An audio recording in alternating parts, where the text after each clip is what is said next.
So, thank you everyone for joining us today for the press meet, which is titled Honnavar to Vadhavan, Poets versus People.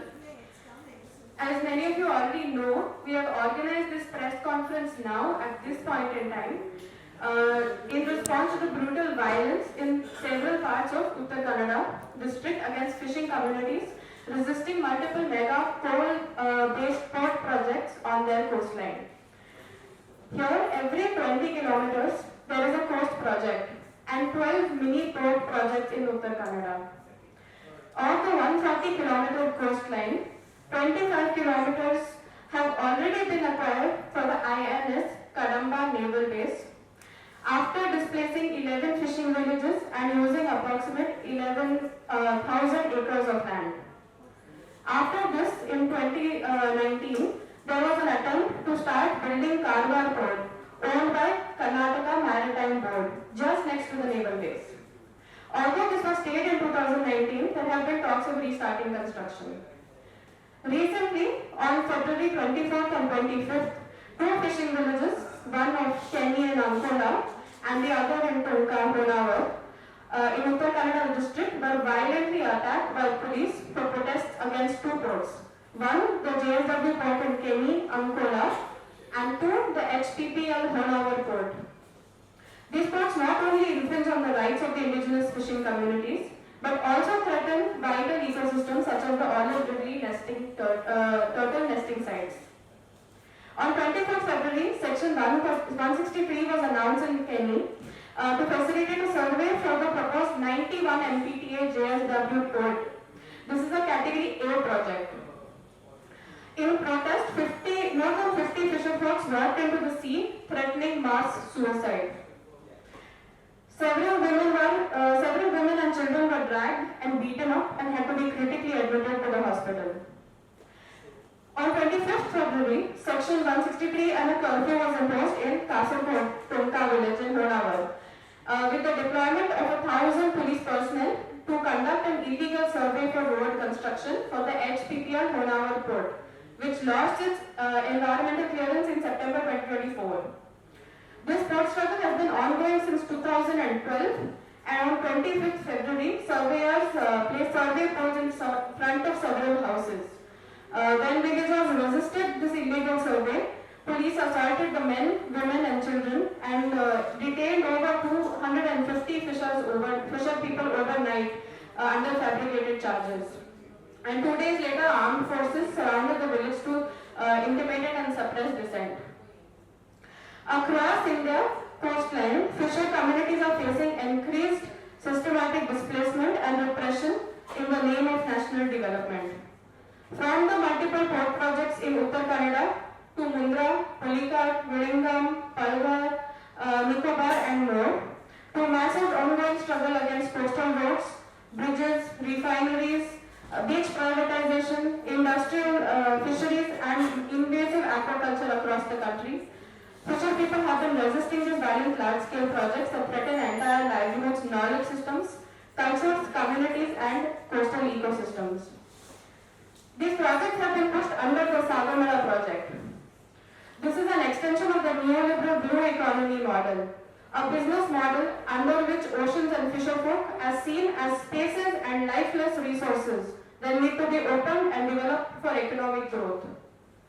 This is despite fisher people contributing 4.1% of the country's GDP and 4 million fisher folks being dependent on coastal economy.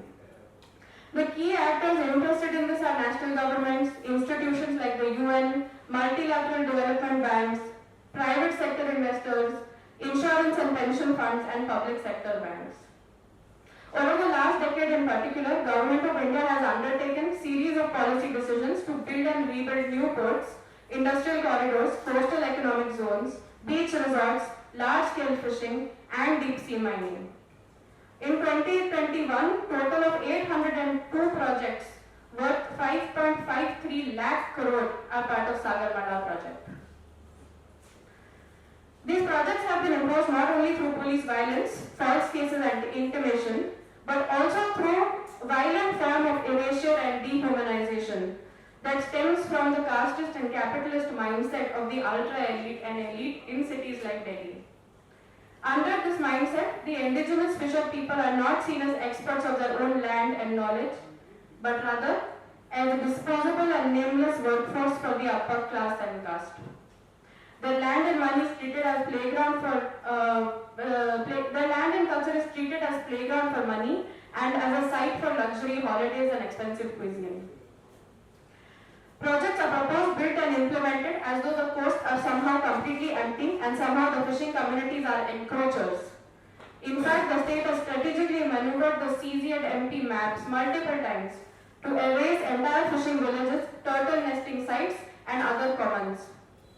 Here, even conservationists are complicit in perpetuating a dehumanizing and Brahminical narrative. In today's day, turtle on the beach have more rights, more media coverage, more funding, and more respect by humans than the fisher people who have protected and lived on these coasts for generations, and in fact have much more knowledge about what conservation truly means. On this note, let's hear from our speakers today, many of whom are from fishing communities themselves.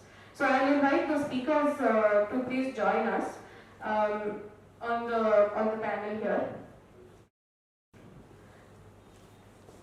So I'll invite please Pamela to join us, Kebustan, Prashant Bhushan, Ramakrishna Tandil, and Roma to please join. And we have our other speakers joining us online. From one is the Uttar Kannada coastal communities, members from the community, B.T. Venkatesh and Vidya Dudkar, and Sebastian. Can I request Pamela Philippos, who is an independent journalist and researcher, to please give us an overall understanding of what is happening. She was part of a fact-finding as well and has generally done coverage on these issues, so please would you give us an overall understanding. So 2 years ago, we went to this region, the Honnavar region, and as Anjali just explained, it is part of this whole super model, as it were, the Sagamala project. And the attempt here is to build a port on what is essentially a sandbar. So it's not even a stable piece of land on which they are building this. They want to build. Because of the courageous stand of the local villagers, and there are two beautiful fishing villages, Tonka 1 and Tonka 2, where people have built their lives in such a brilliant manner that earlier girls would get married at after class 4 and so on. Now today there are fisher girls, women from the community, who actually don't marry till they are in their 20s. They're doing jobs. Many of the jobs are aligned to fishing. So a lot has changed, and this is through the work of the local fisher folk who have seen the sea and the beach as the commons. They have been living here for generations, but because they are not materialistic, they are not driven by market compulsions, they have nothing to show as ownership papers and so on. So the government is exploiting that, and that is the saddest thing. Now, why is Honnavar so important? The entire area is based on accreted land. What is accreted land? It is the building up of land through sand formations over millennia. The Sharavati river has been changing its course, and its river mouth has shifted because of the movement of sediment, because of various projects that have come up along the way. When ports are built, they have what is known as a breakwater, which is a wall that is built slightly away from the port, which is to stop the waves from beating against the port. And because of the construction of the breakwater and because of the construction of the port, sand formation is not happening. And this is in fact very typical of many of these areas that have been ravaged by ports. In other words, and we had heard recently about sand mining that the government wants to do off the coast of Kerala, and there's been huge protests because they know that why do people protest? Because it finishes off the ecosystem completely. So the livelihood of the people there get completely destroyed. Now, Honnavar has been very famous for one thing, and that is its dried fish, industry. Till 2018, they used to, people, at least 2,000 families could earn a living through dry fish activity. Now the land where the people used to dry their fish have been taken away. And as Anjali told us earlier, this also happens to be the space where the famous olive ridley turtles come for nesting. We have seen them with our own eyes. They come into the shoreline, they bury their eggs in the sand, and they go away. And then once these eggs hatch, the little nestlings move into the sea. So it's a beautiful natural phenomenon that is, seen as magical and very much part of our ecosystem across the world. And this is what is at stake. They are going to destroy this. Now the people there are two things there. Because of the port, they're also building a road. Now, according to the Coastal Regulation Act, you're not supposed to have such construction, but so close to the sea line. But it is happening. And the poor fisher folk have been fighting it for, at least since 2018. They have been persecuted. Their little houses have been ravaged. Many have shown me cracks on their wall and their, doors and their, the whatever little things that their coconut trees and everything are flattened because of this construction. Now, how do we as city people and as journalists based in cities react to something like this? We don't see it as part of our ecosystem. The closest we get to fish is when we order a plate of it. And that is a tragedy. That the fishing ecosystem is essential for the well-being of the entire coastal ecology of this country. And that is what is at stake when you talk of the Sagamala project, which is going to dot the huge coastline. One of India's greatest assets is its coastline, and it will be destroyed through such interventions. I will stop here, but later if there are discussions on any issue that comes up, I'll be happy to join again. Thank you.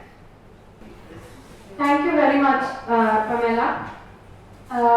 I now request B.K. Venkatesh, who's a human rights lawyer, and Vidya Dinkar, who's an activist, both are online, to please talk a bit more on the specifics of what happened in Honnavar and the legality or the illegality of the police atrocities and land rights. 5 million ton port. So it's a narrow strip of land. If there is 5 million tons of ore being exported from that area, what would happen to its ecosystem? What would happen to the livelihood? More than anything else, livelihood of the people. That's one of the major challenge.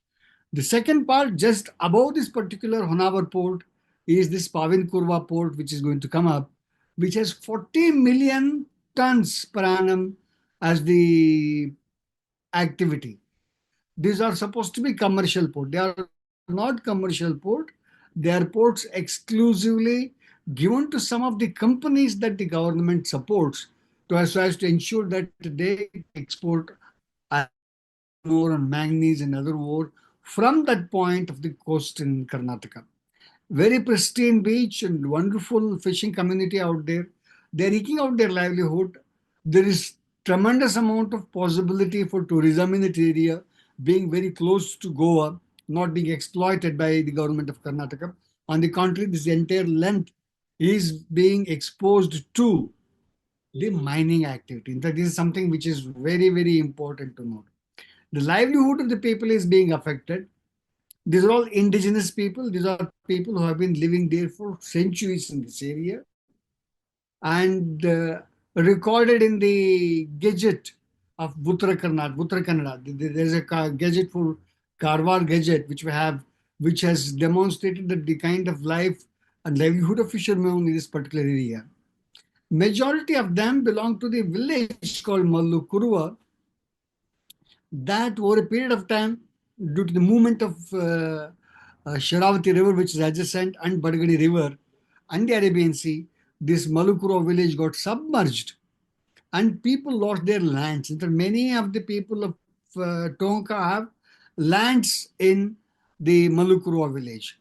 So they replaced themselves and they moved to Tonka. So many of them have been given lands, many of them have been given. There is a series of documents from 1979 onwards which shows that they are entitled to land rights in that area. Some of them were not granted. Subsequently, the government granted them some sites to reside in this under the Ashraya scheme of the government housing scheme. Now, all these things are being undone by this fishing port. Interesting part that the land which was submerged, a section of that land has resurfaced. When it has resurfaced, who owns that land? It's a sandy dune, but who owns that land? Whether the land that was existing earlier in that area is now the owner's right to excise it, that should be the law. But on the contrary, the government creates a new survey number, which is non-existent earlier, and measures it as 93 acres and hands it over to a Honnavar Private Limited Company, which is a Hyderabad-based company with little or no experience in establishing a port. They are civil contractors. They are nothing to do with managing a port. That's not my statement. It is a statement of the company and the statement of the regulators which we have. They have no experience in establishing a port. What kind of port they are going to establish? It is said that this is in support of one Shivashankar Minerals Limited. The CEO of this company, Mr. Shivashankar Reddy, Gandlur Shivashankar Reddy, also owns a company called Shivashankar Minerals Limited, which is into mineral trading. Now, this entire belt is going to be ridden with iron ore, manganese ore, and coal. This entire belt that's going to be. And that's going to destroy the livelihood of the fishermen because it will adversely impact their livelihood. It will also adversely impact their livelihood questions. The question is that they don't have any other vocation other than fishing. Majority of these fishermen, they know only one job, that is going out to the sea and do fishing. Nothing else they know. Now, if a port comes in, a mining port comes in, if they were to looking at a job being given to them, what kind of job they will be able to do that except doing some coolie work? And only few of them will get that kind of a job. And many of them would lose their livelihood and would be rendered homeless in some time to come. So this is something which we have seen. I come from Bellary myself, from the mining hotbed. How it has devastated the livelihood of so many farmers and communities in the district. I know that well. And that's going to happen in the coast. And this is a 300-kilometer coast which you have in Karnataka, a fragile coast which is being affected by erosion and other things previous times. And the kind of activity that's likely to be undertaken by these companies in these areas will have a devastating impact on the environment, one part, and on the livelihood of these people. And their rights are going to be taken away. I think this is something which is a very serious issue. Vidya is with us here. Vidya is been working on this for decades now, and she has been spearheading activity in this belt crew, and she's been very, very vocal activist which we have. There is a need that we need to hear from her as well. But this is going to be denial of existing rights, large amount of rights that the people have on their livelihood, on their land rights, or their fishing rights, because this kind of change that's going to impact is going to happen would devastate the entire coast of Karnataka. Government seems to be unmindful. What I see here is that the fishermen who are been very dependent on these local politicians who have been coming over. Earlier, the present Deputy Chief Minister we have, Mr. D.K. Shivkumar, had visited this Tonka village and made a statement, never budge an inch. We are going to be with you. You can come to my home. My doors will be open for you and do that. Now there are 45 people were prosecuted. 24 of them were sent to jail. We could secure bail to them, and the government is sitting quiet. And the way the local police authorities and the district administration are talking, as though the entire villagers of Tonk are illegal residents. I think that's something which is such a shame on the government of Karnataka that they had come make a statement of this nature. Just a year and a half ago, when they came for election, they said that don't budge an inch from the land. We are going to stand with you. And the same government comes and destroys the houses and livelihood of the people and destroys their life. In fact, can you imagine that all these people had to be out of the town when their children were facing public examination? No parent was available in the Tonka village.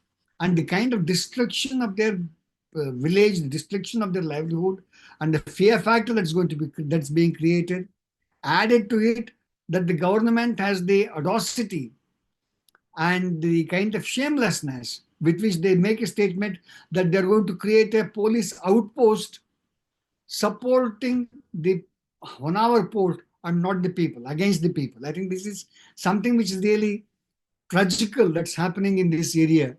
And there's a need that there should be a larger movement that need to happen, because it's not going to one port out there. According to government of Karnataka, there are going to be 5 ports coming up in this simple region from, say, Karwal to Monkey, that is just below the Tonka. There is one more port that's being planned at the Apsarakonda. This is something entire belt is going to be closed, meant only for mining port. They have no other business. They are not selling any other product. According to the report that was submitted, Pavin Kurwa is 40 MTPA port. Honnavar port is 5 MTPA port, upscalable. So is going to be Monkey port, which is going to be upscalable. So is Keni port. So many of them are going to be mining ports in this area. I think there is a need that the people around the country should understand that this is a fragile ecosystem, which we call West Coast in Karnataka, is going to be destroyed. This is also house to olive ridley turtles. In fact, many of them who are in this meeting are also working on that issue regarding protecting olive ridley turtle. These people, fisher folk, are protecting these olive ridley turtle. For they have been encouraged and they have been part of that process. And today we are in such a situation, and this is a gross violation of human rights.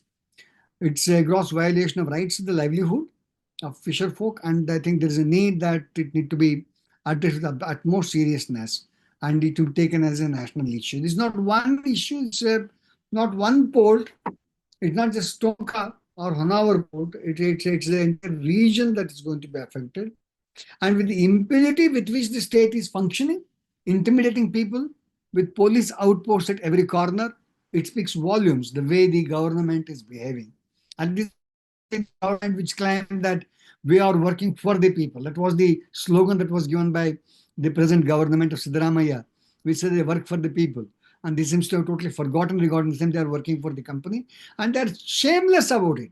Absolutely shameless about it.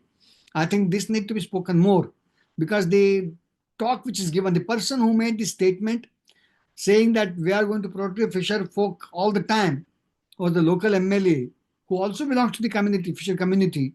He is also happens to be now presently the Minister for Fisheries and Ports. and he is supporting this kind of activity, denying and destroying the livelihood of the fishermen. I think that's something which is to be really opposed by all of us. There's a need, and this issue needs to be taken up at national level. That's important. I think I would like to rest my presentation. Would request Vidya to speak on this. Sure. Over to you, Vidya.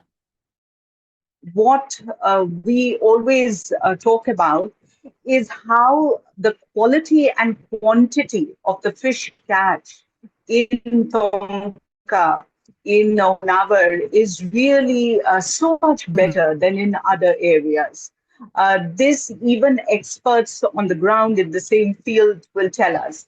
And that is why there has been a thriving fishing community in Tonka and around in Honnavar. We've heard about the olive ridley turtles from both Pamela and DT Venkatesh.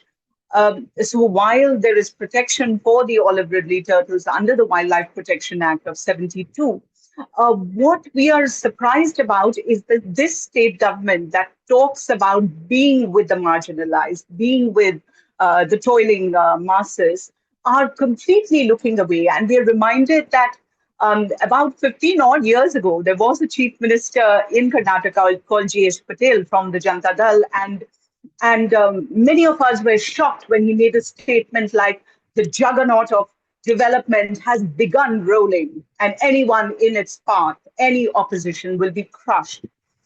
It shook all of us. But what we are seeing is that successive governments, whether it was the Janata Dal at that time, the BJP governments in the state, and now the Congress government, we are seeing that they are very easily sacrificing the fisher folk and the farmers, especially now we are seeing the really spirited opposition by the fisher folk, and not just since 2018, but way back, even when this port was, first, when the inception of this port came about in 2010, 12, and thereafter. So there's been this long-standing fight, and repeatedly, the state and its people have been coming down so heavily on them. There have been fisher women who have been standing up for their livelihoods. They have been, of course, this is where the fisher folk in Tonka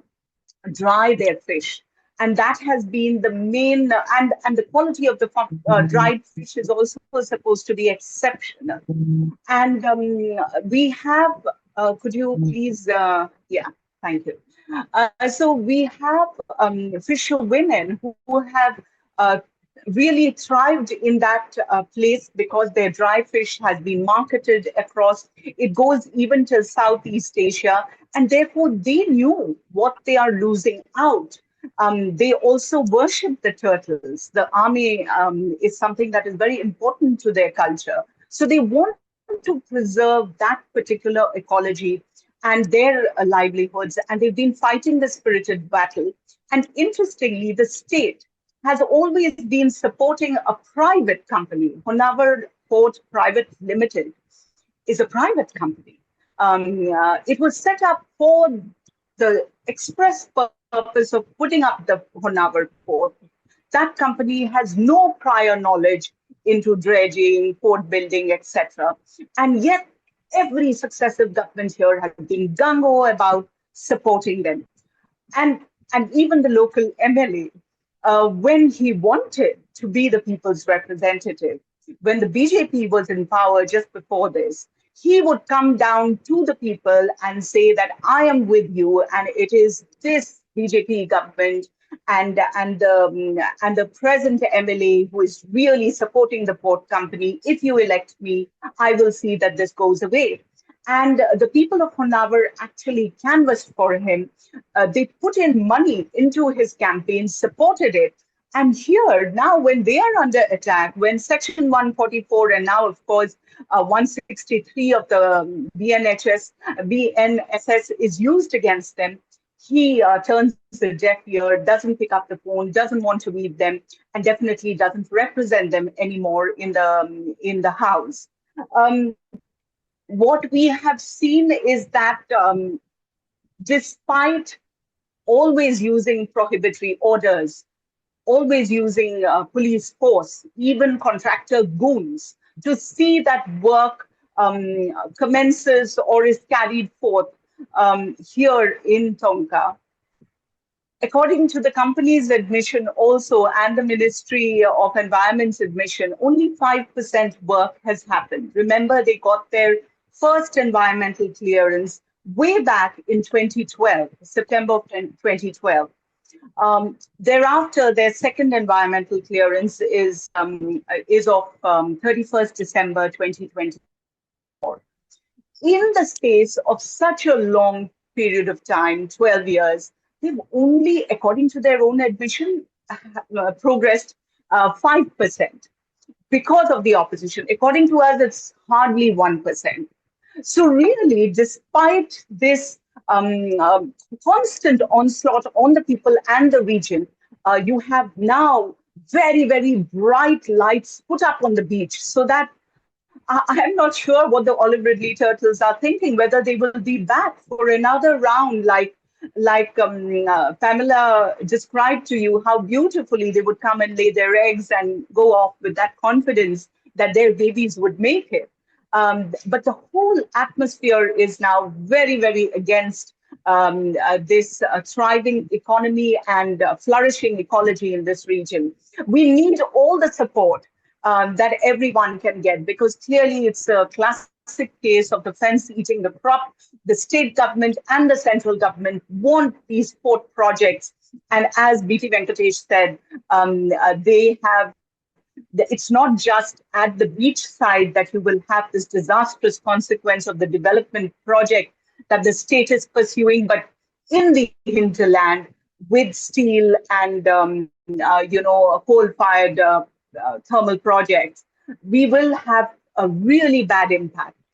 We thank the valiant fisher folk, especially the women from Honnavar and Tonka, for fighting the good fight on behalf of all of us. And we shall be there with them.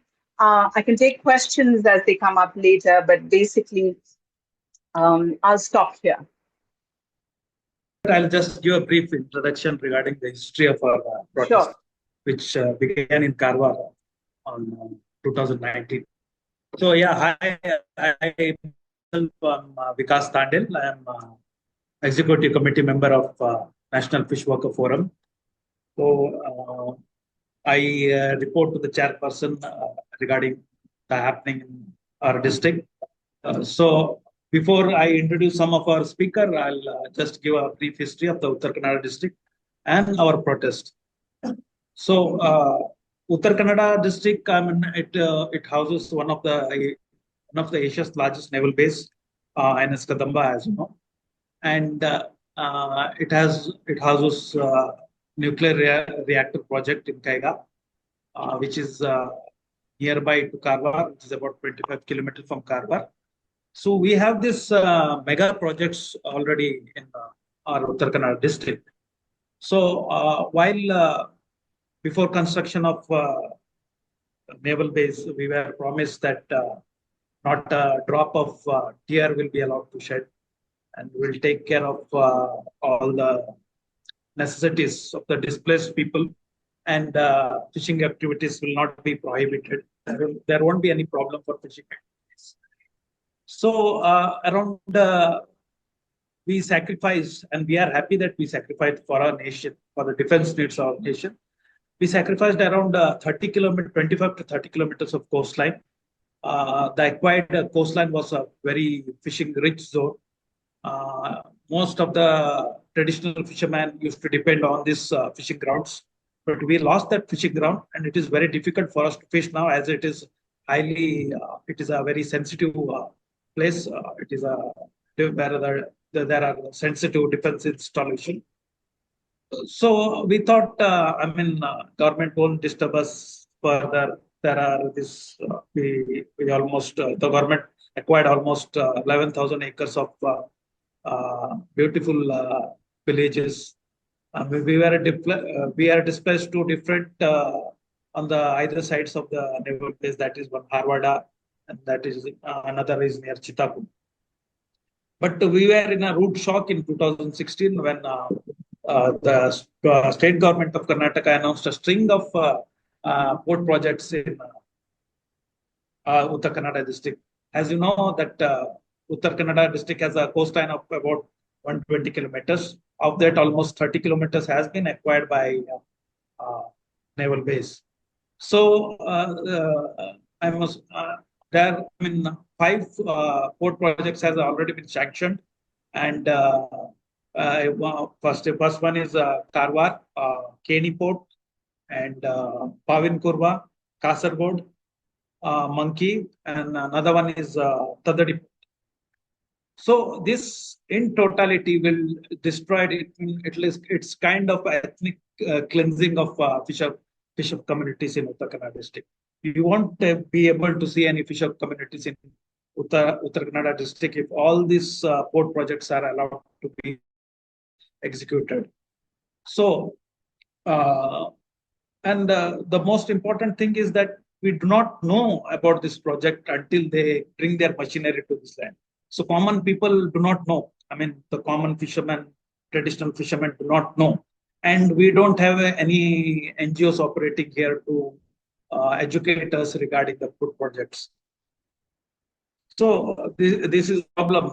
So when the Karwar construction was commenced in 2019, that is without CRZ permission, without CRZ consent, without pollution consent, they started the construction despite a mega protest from fisher folks and common citizens of Karwar. Despite we complaining to CRZ office and pollution board, these people, the port department didn't care for the protest, and they carried on until the High Court intervened and gave a stay order. It also ordered to restore the beach in its original state and remove the partly constructed, which was very good by Justice Oka. The next year, the protest happened in Honnavar also, then there also. But this year, and between Karwar, the seabed naval base is sandwiched. So I'm surprised. I mean, there is a very sensitive defense installation near these ports, but why the naval authorities are keeping quiet? Why not objecting against this mega ports, as it will be a threat to national security.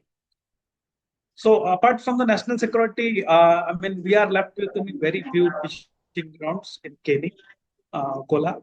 Almost all the people are dependent on this land, on this small stretch of fishing grounds. So if the ports, Keni ports, JSW ports are allowed to happen, we will be left. I mean, our livelihood will be severely affected. The same thing with Karwar port also. There is a very little coastline, 5 to 6 kilometers. So almost all of the people from Karwar and surrounding this coastline, so will be severely affected. So, so I would like to introduce some of our speakers from.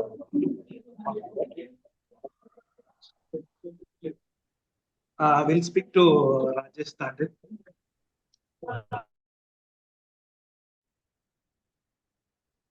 ನಾವು ಬಹಳಷ್ಟು ವರ್ಷದಿಂದ ಹೋರಾಟ ಮಾಡ್ತಾ ಬಂದಿದ್ದೇವೆ. ನಮ್ಮ ಹಕ್ಕಿಗಾಗಿ, ನಮ್ಮ ಉದ್ಯೋಗಕ್ಕಾಗಿ ಮತ್ತು ನಮ್ಮ ನೆಲಕ್ಕಾಗಿ. ಇವತ್ತು ನಾವು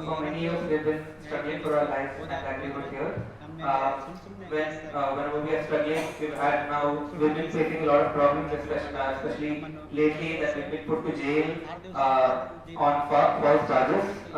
We don't have the right to fight for our own land and our freedom anymore.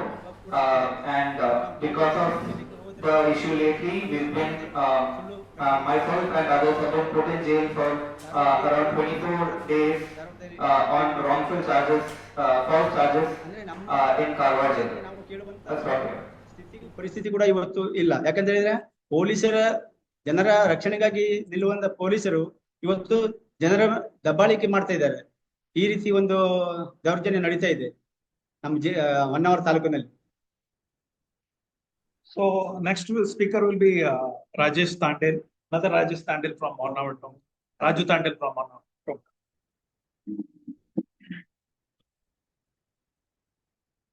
ನಮಸ್ತೆ ಎಲ್ರಿಗೂ. ನನ್ನ ಹೆಸರು ರಾಜು ತಾಂಡೇಲ್ ಟೊಂಕ ಅಂತೇಳಿ. ನಾನು ಕರಾವಳಿ ಮೀನುಗಾರರ ಕಾರ್ಮಿಕರ ಸಂಘ ಟೊಂಕ ಇದರ ನಾನು ಸೆಕ್ರೆಟರಿ ಆಗಿದ್ದೀನಿ. ಉತ್ತರ ಕರ್ನಾಟಕ ರಾಜ್ಯದ ಉತ್ತರ ಕನ್ನಡ ಜಿಲ್ಲೆಯ ಹೊನ್ನಾವರದ ಕಾಸರಗೋಡು ಟೊಂಕ ಈ ವಾಣಿಜ್ಯ ಬಂದರು ವಿಚಾರವಾಗಿ ಕಾಸರಗೋಡು ಟೊಂಕ ಹಾಗೂ ಸಮಸ್ತ ಮೀನುಗಾರರು 15 ವರ್ಷದಿಂದ ಒಂದು ಹೋರಾಟ ಮಾಡ್ತಾ ಇದ್ದಾರೆ.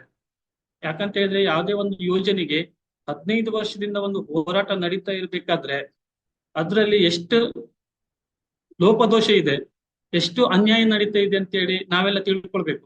ಯಾಕಂತ ಹೇಳಿದ್ರೆ ಯಾವುದೇ ಸರ್ಕಾರ ಬಂದ್ರು ಮೀನುಗಾರರಿಗೆ ಇನ್ನೂ ತನಕ 15 ವರ್ಷದಿಂದ ನ್ಯಾಯ ಸಿಗ್ಲಿಲ್ಲ.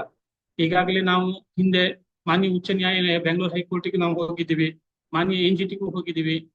ಅಲ್ಲಿ ಯಾವುದೇ ಒಂದು ನ್ಯಾಯಾಲಯದಲ್ಲಿ ಇತ್ಯರ್ಥವಾಗದೇ ಇದ್ರು ಸಂಬಂಧಪಟ್ಟ ಪೊಲೀಸ್ ಇಲಾಖೆಯವರಾಗ್ಲಿ, ಸಂಬಂಧಪಟ್ಟ ಸರ್ಕಾರದವರಾಗ್ಲಿ, ಅಧಿಕಾರಿಗಳಾಗ್ಲಿ ನ್ಯಾಯಾಲಯದ ಇತ್ಯರ್ಥ ಆಗಿದೆ. So Rajasthan began by saying that this struggle has been going on for nearly 25 years, and lately we've been going to multiple officials in Bangalore, but they have been ignoring us. And considering how long this struggle has been, and still the police are oppressing us.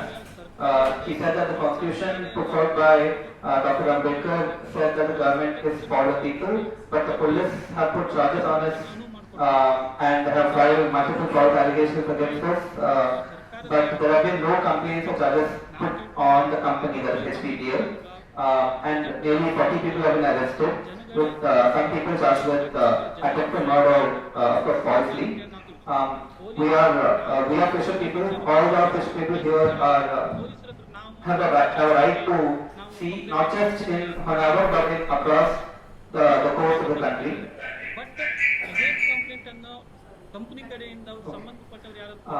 Because we have no other way of life or livelihood. Considering this, the government must give us justice. Illegal attacks on the fisher people must stop. In Honnavar on January 31st, 2024, the first survey for the port was conducted, which he calls as an illegal survey. We opposed it because we knew that we need this sea and this shore. They came with police without giving us any notice, and hence this was an illegal survey. How is this justice? There are 19 cases against us currently, and we have submitted multiple complaints against HPPL, which was previously called Hyderabad Port Private Limited and not Honnavar Port Private Limited. We have submitted multiple complaints, but it just becomes a appeal court and gets dismissed. The cases against us need to be withdrawn by the government. So we have not asked for it. So far, we have not been asked to be part of any kind of discussion that was fair with the company and the government. Whether it is Uttar Kannada or any other coast, what is needed is a proper consultation with the people of the land so that justice may be served. Thank you. ಜನ ಇದ್ದಾರೆ ಮಂಗಳೂರು ಮಲ್ಪೆ ಈ ಭಾಗದಲ್ಲಿ. But ಹೆಚ್ಚಾಗಿ ಅವರು degree ಮಾಡಿದ್ರು ಅವ್ರು ಸರ್ಕಾರ ಕೆಲಸವನ್ನು ತ್ಯಜಿಸಿ ಅವ್ರು ಮೀನುಗಾರಿಕೆ ತೊಡಗಿಸ್ತಾ ಇದ್ದಾರೆ. ಯಾಕಂತ ಹೇಳಿದ್ರೆ ಅದು ನಮ್ಮ ಮೀನುಗಾರರ ಕುಲಕಸುಬು ಅಂತೇಳಿ. ಈ ವಿಚಾರವಾಗಿ ಸರ್ಕಾರ ಗಂಭೀರವಾಗಿ ಇದನ್ನು ಅವಲೋಕಿಸಿ ಮೀನುಗಾರಿಕೆ ಒಂದು ಸೂಕ್ತವಾದ ನ್ಯಾಯ ಕೊಡ್ಬೇಕು. ಮತ್ತು ಎರಡನೇದಾಗಿ ವಿಚಾರ ಅಂತ ಹೇಳಿದ್ರೆ ಈ ಕಾನೂನಿಗೆ ವಿರುದ್ಧವಾದಂತಹ ಒಂದು ಮೀನುಗಾರರು ಒಂದು ದೌರ್ಜನ್ಯ ಎಸಗಿದ್ದಾರೆ. ಈಗಾಗಲೇ ಅಟೆಂಪ್ಟೆಡ್ ಮರ್ಡರ್ ಕೇಸನ್ನು ದಾಖಲಿಸಿದ್ದಾರೆ. ಇದನ್ನು ಕುಲಂಕುಷವಾಗಿ ಪರಿಸರ ಮೀನುಗಾರಿಗೆ ಒಂದು ತಕ್ಕ ನ್ಯಾಯವನ್ನು ಒದಗಿಸ್ಕೊಡ್ಬೇಕಂತೇಳಿ ನಾನು ಈ ಮೂಲಕ ಕೇಳಿದ್ದೀನಿ. ಮತ್ತೊಂದು ಎರಡನೇ ವಿಚಾರ ಅಂತ ಹೇಳಿದ್ರೆ ಮತ್ತೊಂದು ವಿಚಾರ, ಈಗಾಗಲೇ 2ನೇ ಸಲ ಇಲ್ಲಿಗಲ್ ಸರ್ವೆ ಅನ್ನು ಮಾಡ್ತಾ ಇದ್ದಾರೆ. ಇದು ದಯವಿಟ್ಟು ಗಮನಿಸಬೇಕು. ಯಾಕಂತ ಹೇಳಿದ್ರೆ ಈಗಾಗಲೇ ನಮ್ಮ ಹೊನ್ನಾವರದ ಕಾಸರಗೋಡು ಟೊಂಕ ಈ ವಾಣಿಜ್ಯ ಬಂದರು ವಿಚಾರವಾಗಿ ಕಳೆದ ವರ್ಷ 2024 ಜನವರಿ 28 ಫೆಬ್ರವರಿ 28 ಅಲ್ಲ February January 31st. January 31st, 2024. January 31st ಅಲ್ಲಿ ಆವಾಗ ಫಸ್ಟ್ ಸರ್ವೆಗೆ ಬಂದಿದ್ರು. ಆವಾಗೆಲ್ಲ ಮೀನುಗಾರೆಲ್ಲ ಒಪೋಸಿಟ್ ಮಾಡಿದ್ರು. ಯಾಕಂತ ಹೇಳಿದ್ರೆ ಅಲ್ಲಿ ನಮ್ಮ ನೆಲೆ ಹೋಗ್ತದೆ, ಅದು ಮೀನುಗಾರರಿಗೆ ತೊಂದರೆ ಆಗ್ತದೆ. ಈ ಬಂದರು ವಿಚಾರದಲ್ಲಿ 15 ವರ್ಷದಿಂದ ಹೋರಾಟ ನಡೀತಾ ಇದ್ರು ಅವ್ರು ಏಕಾಏಕಿ ಸರ್ಕಾರ ಪೊಲೀಸ್ ಬಲ ಉಪಯೋಗಿಸಿಕೊಂಡು ಈ ನೋಟಿಸ್ ನೀಡದೆ, ಯಾವುದೇ ರೀತಿಯ ಒಂದು ಮೀನುಗಾರರಿಗೆ ತಿಳುವಳಿಕೆ ಹೇಳದೆ ನೋಟಿಸ್ ನೀಡದೆ ಇವ್ರು ಸರ್ವೆಗೆ ಬಂದ್ರು. ಆವಾಗ ಮೀನುಗಾರರೆಲ್ಲ ಅಪೋಸಿಟ್ ಮಾಡಿದ್ವಿ. ಈಗ ನಮ್ಮ ಮನೆ ಮಠ ಹೋಗ್ತದೆ ಅಂತ ಹೇಳಿದ್ರೆ ನಾವೆಷ್ಟು ನಮ್ಮ ಒಂದು ಮನೆ ಬೇಲಿ ಆ ಸೈಡ್ ಹಾಕಿದ್ರು ನಾವು ಎಷ್ಟು ಅಬ್ಜೆಕ್ಷನ್ ಮಾಡ್ತೀವಿ, ಬಟ್ ನಮ್ಮ ಮನೆನೇ, ನಮ್ಮ ಮೀನುಗಾರಿಕೆನೇ ನಾಶ ಆಗ್ತದೆ, ನಮ್ಮ ಮನೆನೇ ನಾಶ ಆಗ್ತದೆ, ನಮ್ಮ ನೆಲೆನೇ ಹೋಗ್ತದೆ ಅಂತ ಹೇಳಿದ್ರೆ ನಾವ್ ಇದನ್ನ ಅಪೋಸಿಟ್ ಮಾಡ್ಬೇಕಲ್ವಾ? ಇದು ಅನ್ಯಾಯ, ಇದು ನ್ಯಾಯನ ಅನ್ಯಾಯ? ಈಗ ಸಂಬಂಧಪಟ್ಟವರು ಇದ್ರ ಬಗ್ಗೆ ಉತ್ತರಿಸ್ಬೇಕು. ಈಗ ಮೀನುಗಾರರಿಗೆ ಯಾವುದೇ ರೀತಿಯ ಒಂದು ನೋಟಿಸ್ ನೋಡಿದೆ ಇಲ್ಲಿಗಲ್ ಸರ್ವೆ, ಅದು ಸರ್ಕಾರದ ಬಲಿಷ್ಠವಾದ ಪೊಲೀಸ್ ಬಲವನ್ನು ಉಪಯೋಗಿಸಿ ಈ ಸರ್ವೆಗೆ ಇವ್ರು ಪ್ರೊಟೆಕ್ಷನ್ ಕೊಡ್ತಾರಂತ ಹೇಳಿದ್ರೆ ಇದು ಯಾವ ರೀತಿಯ ನ್ಯಾಯ? ನಾವು ಮೀನುಗಾರರು ಈ ಭಾರತ ದೇಶದ ಬಾಬಾ ಸಾಹೇಬ್ ಅಂಬೇಡ್ಕರ್ ಪ್ರಜಾಪ್ರಭುತ್ವದ ವ್ಯವಸ್ಥೆಯಲ್ಲಿ ನಾವು ಬದುಕ್ತಿದ್ದೀವೋ ಇಲ್ಲ ನಾವು ಬೇರೆ ತಾಲಿಬಾನ್ ಸಂಸ್ಕೃತಿಯಲ್ಲಿ ನಾವು ಬದುಕ್ತಾ ಇದ್ದೀವಿ ಅಂತೇಳಿ ನಮ್ಗೊಂದು ಯಕ್ಷ ಪ್ರಶ್ನೆಯಾಗಿ ಕಾಣ್ತಾ ಇದೆ. ಮತ್ತೊಂದೇಂತ ಹೇಳಿದ್ರೆ ಇದು ಮೀನುಗಾರ ಮೇಲೆ ಈಗಾಗಲೇ ಮಾನ್ಯ SP ಸಾಹೇಬರ ನಮ್ಮ ಉತ್ತರ ಕನ್ನಡ ಡಿಸ್ಟ್ರಿಕ್ಟ್ SP ಸಾಹೇಬರ ಅಧ್ಯಕ್ಷತೆಯಲ್ಲಿ ಒಂದು ಮೀಟಿಂಗ್ ಕರೆದಿದ್ರು. ಮಾನ್ಯ ಭಟ್ಕಳ DYSP ಅವರು ಒಂದು ಮಾಹಿತಿಯನ್ನು ನೀಡಿದ್ರು. ಈಗಾಗಲೇ ಮೀನುಗಾರರ ಮೇಲೆ 19 ಕೇಸ್ಗಳು ದಾಖಲಾಗಿದ್ದಾವೆ. ಮೀನುಗಾರ ಪರವಾಗಿ 3 ಕೇಸಸ್ ಅಂತ ಹೇಳಿದೆ. ಈ ಎಷ್ಟೋ 15 ವರ್ಷದಿಂದ ನಾವು ಎಷ್ಟೋ ಸಲ ನಮ್ಮ ಮೀನುಗಾರರು ನಾವೆಲ್ಲ ಸೇರಿ ಹೊನ್ನಾವರದ ಬಂದರ್ ವಿಚಾರವಾಗಿ ಸಂಬಂಧಪಟ್ಟವರ ಮೇಲೆ HPPL ಕಂಪನಿಯವರು ಒಂದು ಕಾನೂನು ಬಾಹಿರವಾದ ಒಂದು ಚಟುವಟಿಕೆ ನಡೆಸ್ತಾ ಇದ್ದಾರೆ. ಅಲ್ಲಿ ಸ್ಥಳೀಯವಾದ ಕಡಲಾಮೆಗಳು ಬರ್ತಾ ಇದ್ದಾವೆ. ಈಗಾಗಲೇ ನಾವು ಫಾರೆಸ್ಟ್ ಡಿಪಾರ್ಟ್ಮೆಂಟ್ ನವರನ್ನು ನಾವು ಎಷ್ಟೋ ಸಲ ಕಂಪ್ಲೇಂಟ್ ಕೊಟ್ಟಿದ್ದೀವಿ, ಅರ್ಜಿಯನ್ನು ಕೊಟ್ಟಿದ್ದೀವಿ. ಬಟ್ ಯಾವುದೇ ರೀತಿಯಾದ ಒಂದು HPPL ಈ ಕಂಪನಿ ಎಂಬ ಭೂತ ಇದೆಯಲ್ಲ, HPPL ಹಿಂದೆ ಹೈದರಾಬಾದ್ ಪೋರ್ಟ್ ಪ್ರೈವೇಟೆಡ್ ಲಿಮಿಟೆಡ್ ಕಂಪನಿ ಅಂತ ಹೇಳಿತ್ತು. ಈಗ ಅದ್ರ ನಂತರ ಮೀನುಗಾರರ ಹೋರಾಟ ತೀವ್ರ ಆದ್ಮೇಲೆ ಹೊನ್ನಾವರ ಪೋರ್ಟ್ ಪ್ರೈವೇಟೆಡ್ ಲಿಮಿಟೆಡ್ ಅಂತ ಹೇಳಿ ಅವರು ನಾಮ ಒಂದು ಹೆಸರನ್ನು ಬದಲಾಯಿಸ್ಕೊಂಡಿದ್ರು. ಅವ್ರ ಮೇಲೆ ನಾವು ಎಷ್ಟು ಕಂಪ್ಲೇಂಟ್ ಕೊಟ್ಟಿದ್ವಿ. ಅವ್ರು ಎದುರುಗಡೆನೆ ಅನ್ಯಾಯ ನಡೀತಾ ಇದ್ರು. ನಾವು ಇದ್ರ ಬಗ್ಗೆ ಸಂಬಂಧಪಟ್ಟ ಫಾರೆಸ್ಟ್ ಇಲಾಖೆಯವರನ್ನಾಗ್ಲಿ ಸಂಬಂಧಪಟ್ಟ ಪೊಲೀಸ್ ಇಲಾಖೆಯವರಾಗ್ಲಿ ನಾವು ಕಂಪ್ಲೇಂಟ್ ಕೊಟ್ರೆ ಅದು ನ್ಯಾಯಾಲಯ ತನಕ ಹೋಗುದಿಲ್ಲ. ಅದು ಬಿ ರಿಪೋರ್ಟ್ ಹಾಕಿ ಅದು ಸುಳ್ಳು ಅಂತ ಹೇಳಿ ಹಾಕ್ತಾರೆ. ಅದೇ ಅವರು HPPL ಕಂಪನಿ ಕಡೆಯವರು ಯಾವ್ದಾದ್ರು ಒಂದು ಕೇಸಸ್ ಇಂಥ ಜನ ನನ್ಗೆ ಬೈದಿದ್ದಾರೆ, ಇಂಥ ಜನ ನಮ್ಗೆ ಮಾತಾಡಿದ್ದಾರೆ ಅಂತ ಹೇಳಿದ್ರೆ ಅದು FIR ಆಗಿ ನಾವು ನ್ಯಾಯಾಲಯಕ್ಕೆ ಅಲೆದಾಡುವಂತ ಬಂದು ಎಷ್ಟೋ ಮಂದಿ ಮಹಿಳೆಯರು ಈಗಾಗಲೇ 5 ವರ್ಷ 3-4 ವರ್ಷದಿಂದ 5 ವರ್ಷದಿಂದ ಮಹಿಳೆಯರ ಮತ್ತು ಸ್ಥಳೀಯ ಮಹಿಳೆಯರ ಮೇಲೆ ವಿನಾಕಾರಣ ಒಂದು ಸುಳ್ಳು ಪ್ರಕರಣ ದಾಖಲಿಸಿ ಅವರನ್ನು ನ್ಯಾಯಾಲಯಕ್ಕೆ ಅಲೆದಾಡಿಸ್ತಾ ಇದ್ದಾರೆ. ಇದ್ರ ಬಗ್ಗೆ ಈಗಾಗಲೇ ಯಾವುದೇ ಒಂದು ನಾನು ಸರ್ಕಾರ ದೂಷಿಸ್ತಾ ಇಲ್ಲ, ಸಂಬಂಧಪಟ್ಟ ಅಧಿಕಾರಿಗಳು ಸರ್ಕಾರ ಇದ್ರ ಬಗ್ಗೆ ಗಂಭೀರವಾಗಿ ಚಿಂತನೆ ನಡೆಸಿ ಈ ಎಲ್ಲ ಈ ಕೇಸ್ಗಳನ್ನು ಕೈ ಬಿಡ್ಬೇಕಾಗಿ ನಾವು ಕೇಳ್ಕೊಳ್ತೇವೆ.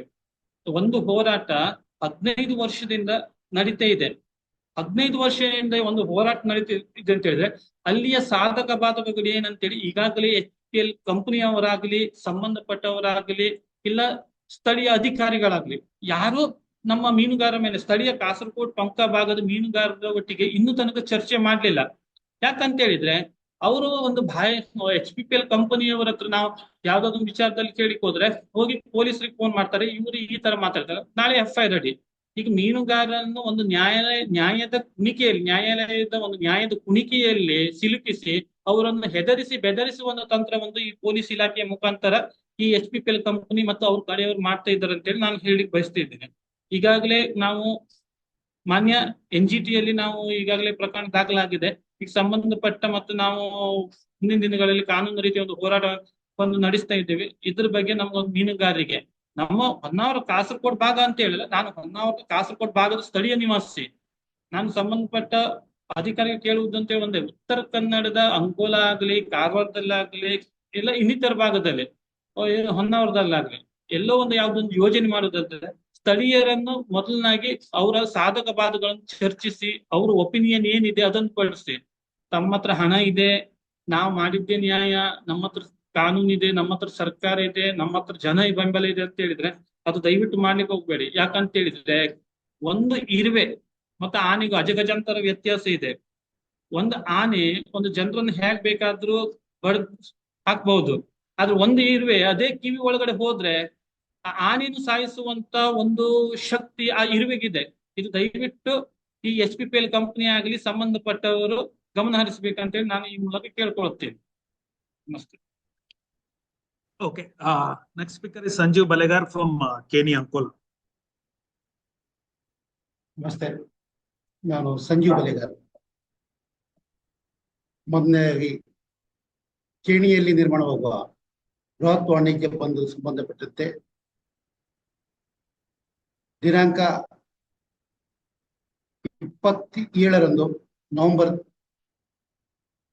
2024ರಂದು ಏಕಾಏಕಿ ಸಮುದ್ರದಲ್ಲಿ ಜೇಕಬ್ ಮಾರ್ಜನ ತಂದು ಮಣ್ಣು ಪರೀಕ್ಷೆ ಅಂದ್ರೆ ಸಾಯಿಲ್ ಟೆಸ್ಟಿಗಾಗಿ ಬಂದಿದ್ರು.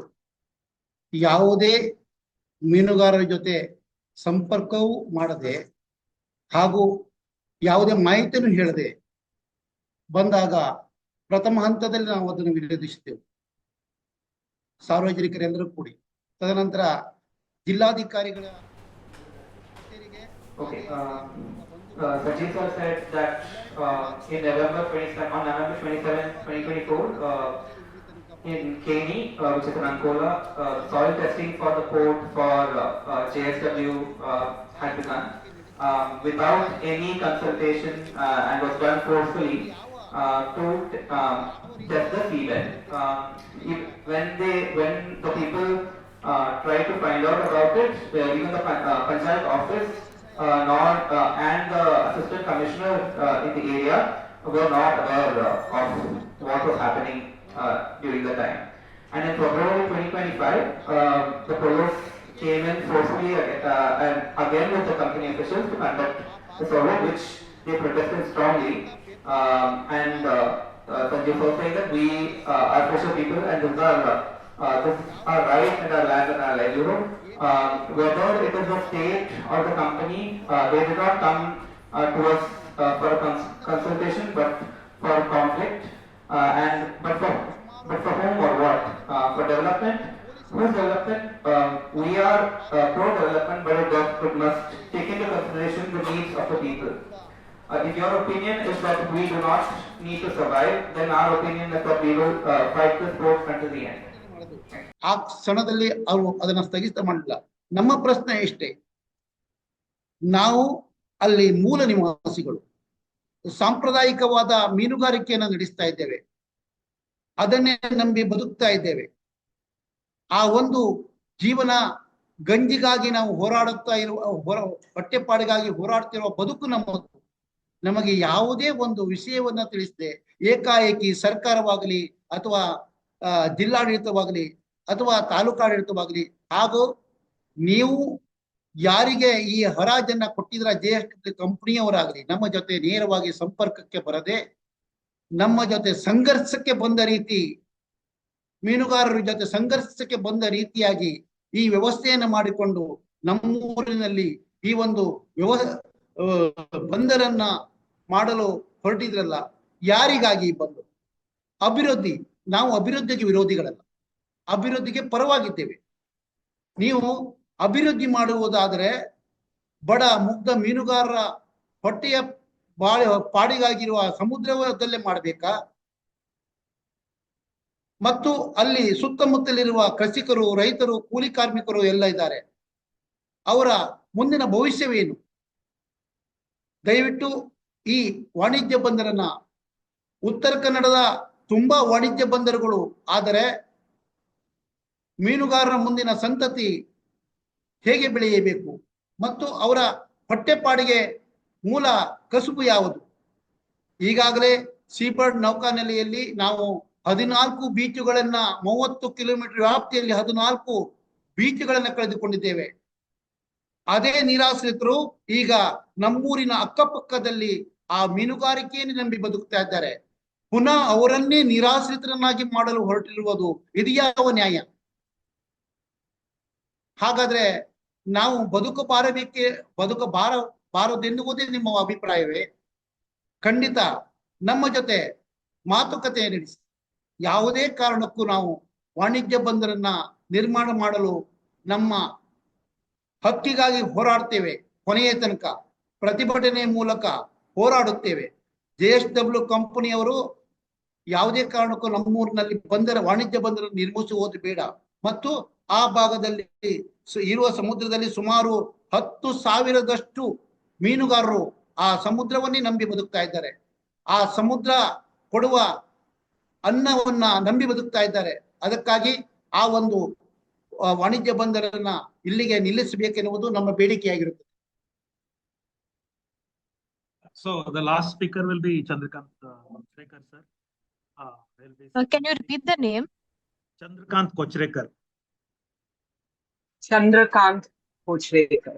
He is from He's National been a Fisher Folk long-standing Association. support, for the local community. ನಮಸ್ತೆ, ನಾನು ಚಂದ್ರಕಾಂತ್ ಕೊಚರೇಕರ್, NAF ನ ರಾಜ್ಯ ಕಾರ್ಯದರ್ಶಿ. ತಮಗೆಲ್ಲ ಗೊತ್ತಿದೆ, ಉತ್ತರ ಕನ್ನಡ ಜಿಲ್ಲೆ 80% ಅರಣ್ಯದಿಂದ ಕೂಡಿರುವಂತಹ ಭೂಪ್ರದೇಶ ವ್ಯಾಪ್ತಿಯನ್ನ ಹೊಂದಿರುವಂತಹದ್ದು. ಕೇವಲ 18% ಭಾಗ ಮಾತ್ರ ಕಂದಾಯ ಮತ್ತು ಬಂದರು ಪ್ರದೇಶ. Forgive me, this translation is not as accurate. I couldn't follow completely. But Chandrakant sir said that you keep the Uttar Kannada as a place with a rich flora and fauna and rich biodiversity. And in the Karnataka coast, it's not just in Karwar or Pellikere or Honnavar. In multiple places there have been new ports for trade coming up. And that this coast is around 70,000 people, fishing people, will lose their livelihood due to the impact of these new developments. And said that during this recent developments, the police, with the help of the police, the companies have been carrying out illegal surveys, and the police have been attacking the people who resisted. They have begun, and in Honnavar, they have begun constructing the road illegally as part of the road construction, and also conducted a survey there illegally. When the people protested, they were arrested under false charges, and we have been complaining about this issue multiple times to the government, but to no avail.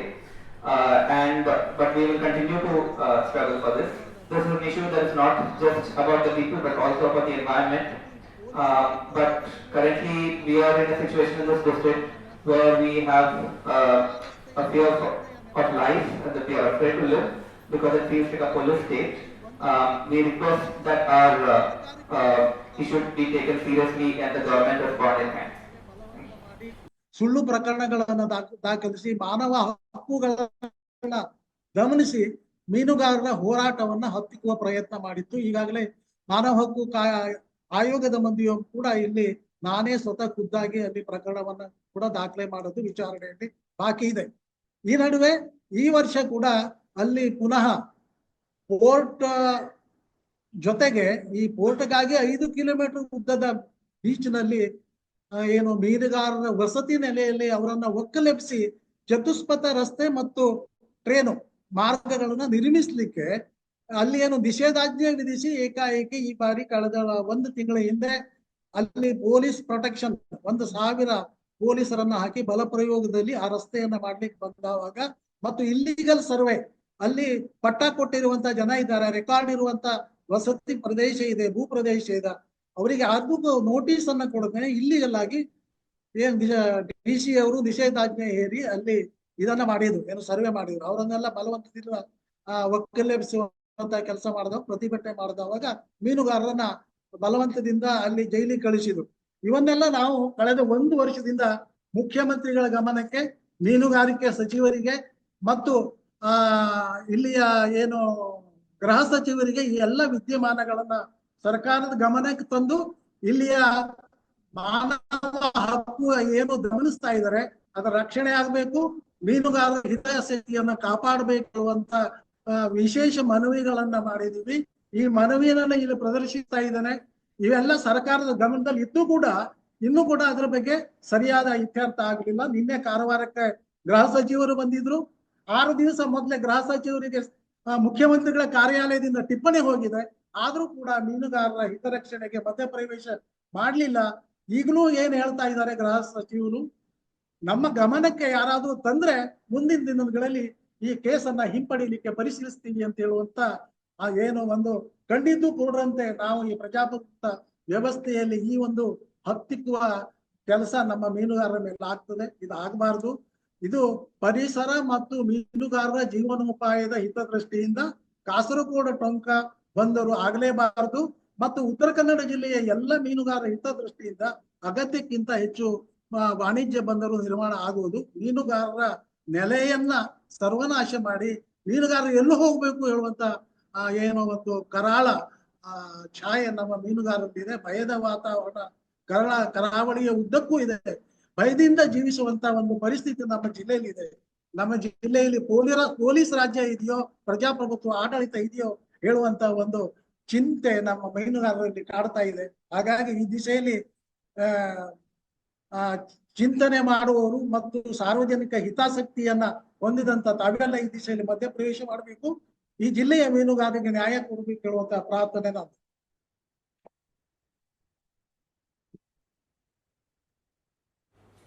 So thank you very much. I'll now request Mr. Prashant Bhushan, who is a public interest lawyer and activist, to speak on the police atrocities, surveillance and human rights. Thank you.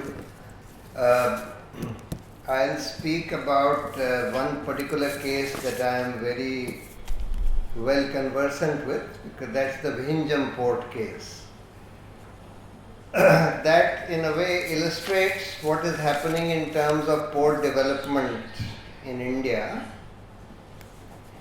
So the Vadhavan port is a port which is being made about 15 kilometers south of the Kovalam beach at Trivandrum. It's a port which was given to Adani. It was originally proposed during the Congress government time. It is now being supported by the CPM government there, and of course we know that the central government here thoroughly supports anything to do with Adani. So one problem that we see in the Vadhavan port, and it's obviously likely to be true for all the ports which are being constructed in the country, is that they are by and large being given to Adani. Strictly speaking, ports are monopolies because you can't have more than one port in one area, and therefore it becomes a monopoly for that area. And private monopolies should not be created, but they are being created rampantly in ports, airports, and now probably also going to happen with the railways. But, so there are two problems, as you heard, which take place when a port is constructed. One is an environmental issue, that is the coastal regulation zone and environmental impact assessment. The other issue is the human issue of displacement and taking away the livelihoods of the local fishermen there. We see both these problems in an extreme form in the construction of the Vadhavan port. A port involves construction of a breakwater wall which goes perpendicular to the coastline. So there is a 2.5 kilometer long breakwater wall which has been made for this Vadhavan port perpendicular to the coastline at Vadhavan.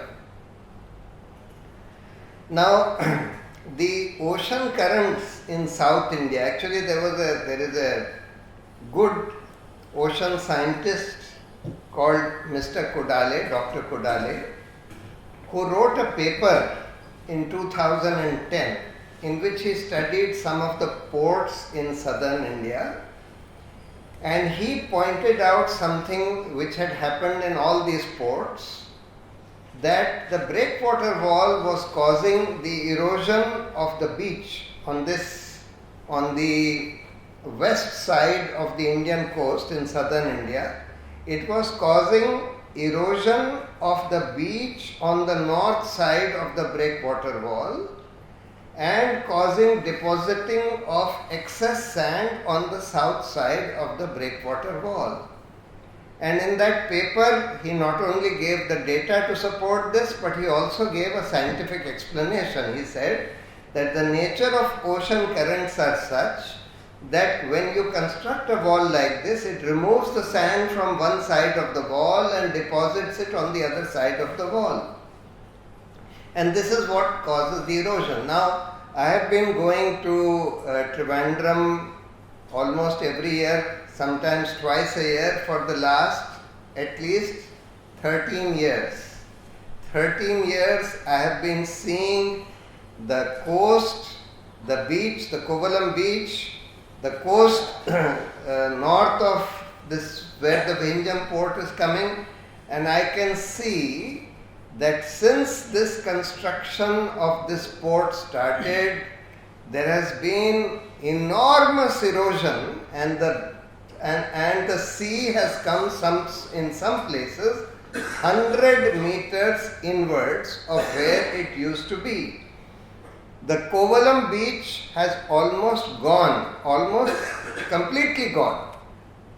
The beach at Trivandrum itself, the main beach of Trivandrum, has also gone. Instead of that, they have made these huge rock walls there.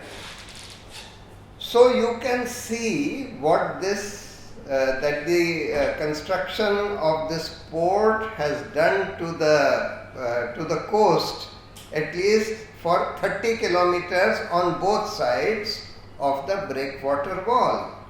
It has led to the destruction of the houses of fishermen which were on the coast. It has led to their displacement of these fishermen who have been forced to live in these shanties, etc. for a long time. And these are the people who filed this petition, which I have been arguing before the Kerala High Court. Unfortunately, that petition is still pending. Not much progress has been made on that petition. But one of the things that happened was that the court asked the government to form an expert committee to review this. Again, the government formed an expert committee headed by the same Mr. Dr. Kudale who had written that paper. But this time, surprisingly, this committee headed by that same Dr. Kudale, who had earlier said that this is the science behind the erosion of the beach on the north side of the breakwater wall and the depositing of excess sand on the south side of the wall, the same gentleman, despite the fact that there is overwhelming satellite picture evidence, visual evidence, everybody can see it from their eyes that this has happened, he now says that yes, this has happened, but this is not the result of the port construction. This is because of some cyclone which happened several years ago. How can the cyclone cause this kind of an effect? I mean, these scientists are willing to sell their souls in order to do what the government wants them to do. It's really very, very unfortunate. So anyway, so this has completely wreaked havoc on the whole coastal ecology of that region. Apart from displacing these thousands of fishermen, apart from taking away the livelihoods of tens of thousands of these fishermen in that area. But the other thing that you see is that the present BJP government at the center just doesn't bother about any environmental regulations. They actually, I have been seeing it, I am dealing with cases involving the Environment Protection Act, the Wildlife Act. In each one of these, the committees that are there to do environment impact assessment or assessment of wildlife, etc., or impact on wildlife, is just ignoring everything. Actually, the National Law University, Hyderabad, had done a study on wildlife that 99% projects which threaten the wildlife and which cause serious damage to wildlife are just blindly approved by these governments. So, by the committee, there is a standing committee under the Wildlife Act, and they are just blindly approving everything. Same thing has happened to the CRZ committee, same thing has happened to the Environment Protection Act. They just don't care a damn about any environmental protection at all. And if Adani is involved, then you can be sure that all the governments, virtually all the governments fall in line, because Adani has this knack of somehow being able to influence every government of every party. This is what I have seen. So, and most of these ports are eventually being given to Adani, not only in India, in Sri Lanka also it was given. Wherever Modi ji goes, he takes Adani and helps him get contracts, especially for the ports or power projects, etc., etc. So therefore, this is a very, very serious problem that is arisen in India, and protests by fishermen, etc., are just trampled upon. They just don't bother. There is no public consultation, there are no real public hearings, etc. Sometimes there may be public hearing only in name, otherwise they just don't bother about the interests of the local people, the local fishermen, etc. And they don't at all bother about the environmental impacts.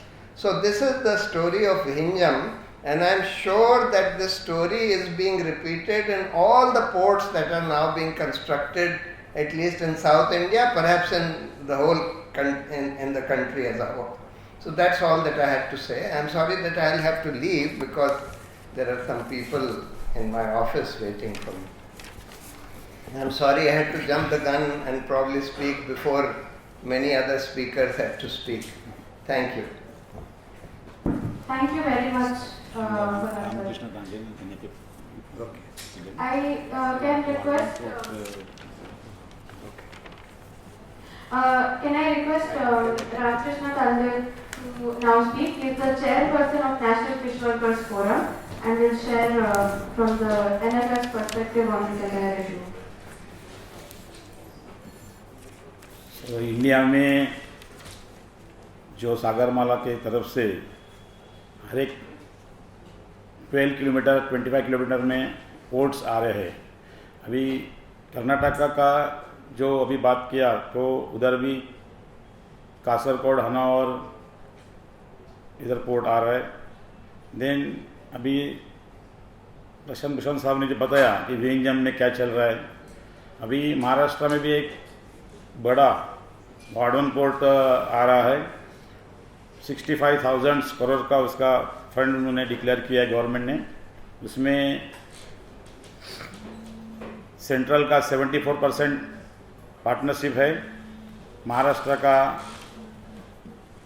26%। और ये जो महाकाय Vadhavan port आ रहा है वो आशिया खंड में 1 number का रहेगा। इतना बड़ा पोर्ट आ रहा है। 35 फर्स्ट स्टेज में 35 प्लेटफॉर्म्स बनाने वाले हैं। और जो एरिया जो है उधर अच्छी तरह की फिश मिलती है, कॉस्टली फिश। और वो कॉस्टली फिश से उधर वो जो फिशिंग एरिया है उसको गोल्डन बेल्ट हम कहते हैं, गोल्डन बेल्ट, क्योंकि वहाँ ऐसा एरिया है कि उधर फिश की उत्पत्ति होती है और वो समुद्र में जाती है, उधर बहुत फिश मिलती है। और कपरेट कुला मुंबई से एक गुजरात का बॉर्डर है तलासरी तक, टोटल एरिया मतलब सब बोट उधर ही फिशिंग करते हैं क्योंकि उधर अच्छी फिश मिलती है। और उधर 5,000 एकड़ का वो भराव मतलब रिक्लेमेशन करने वाला है समुद्र में। अभी 5,000 एकड़ का अगर भराव रिक्लेमेशन करेंगे तो समुद्र का पानी का किधर क्या कैसा होएगा वो बोल नहीं सकते, क्योंकि इतना करंट रहता है पानी के इसका समुद्र का, हाई टाइड लो टाइड का। तो जो क्रिक्स है उधर, एक धानु का क्रिक है, एक माहिम क्रिक है, एक सातपाटी मुरबा क्रिक है, केरवा का एक क्रिक है। ऐसा जो क्रिक है वो क्रिक का क्या हो जाएगा वो बोल नहीं सकते, क्योंकि 5,000 एकर्स में अगर एक रिक्लेमेशन करेंगे तो क्या हो जाएगा। क्योंकि अभी जो समुद्र किनारे जो गांव है तो बारिश के टाइम में जो हाई टाइड होता है उस टाइम पानी अंदर आता है, बारिश के टाइम गांव में पानी अंदर आता है, तो ये 5000 का एकड़ का भराव करेंगे तो क्या क्या हो जाएगा। दूसरा ऐसा है कि 35 जो प्लेटफॉर्म होने वाले हैं उसका ये फर्स्ट स्टेज का है, ऐसा first stage, second stage, third stage, ऐसा 5 स्टेज में वो ये वार्डन पोर्ट होने वाला है। तो उधर फर्स्ट स्टेज में 18 जो विलेजेस है वो जाने वाले हैं, सेकंड में 26 विलेजेस जाने वाले हैं और थर्ड में 48। तो ये ऐसा महाकाय बंदर से फिशरमैन के लिए बहुत तकलीफ होने वाला है, मतलब फिशिंग ही नहीं कर सकते, क्योंकि 35 प्लेटफॉर्म में जितने शिप्स खड़े रहेंगे उसके 2 गुना 5 गुना जो वेटिंग में रहेंगे, उसके लिए वो 22 मीटर का जो डिप शिप के लिए लगता है उधर वो स्टैंडिंग में रहेंगे वेटिंग के, तो फिशिंग करने के लिए बहुत तकलीफ हो जाएगा। क्योंकि वो उधर हमारे यहाँ जो महाराष्ट्र में मोस्टली 2 टाइप का फिशिंग चलता है। एक तो बैग नेट, जिधर जगह पे नेट लगाते हैं उसको बैग नेट कहते हैं, हमारे मराठी में कौ या दालदा कौ बोलते हैं। और दूसरा जो फिशिंग है वो उसको बोलते हैं गिल नेट, मतलब गिल से वो कैच होता है नेट में। वो नेट का ऐसा है कि एक जगह अगर वो नेट डाला तो वो 5 किलोमीटर करंट से हाई टाइड करंट से इधर उस साइड जाएगा, अगर उधर से डाला तो लो टाइड में करंट से 5-5, 7-7, 8-8, 10-10 किलोमीटर वो फिश नेट चलता है। अगर ये बोट खड़े रहेंगे उधर वेटिंग के लिए तो वो बोट जो उनका एंकर रहता है या बोट के लिए वो सब नेट फट जाएंगे, डैमेज हो जाएंगे। और दूसरा ऐसा है कि वो उधर का जो एरिया है वो प्रतिबंधक करेगा, रेस्ट्रिक्ट भी करेगा, तो फिशिंग कर ही नहीं सकते, तो उसके लिए मच्छीमारों का उसका नुकसान होने वाला है। अभी हमने एनजीटी में उनका केस डाला है पर्यावरण के बारे में, बाद में हाई कोर्ट में एक केस है और सुप्रीम कोर्ट में अभी एक केस चल रहा है। तो अभी 6 मई तक उसने स्टे दिया है अभी सुप्रीम कोर्ट ने। तो अभी उन्होंने क्या किया है कि एक बोट के लिए 6 लाख को उसका कॉम्पेंसेशन देने का मतलब पत्रक निकाला है।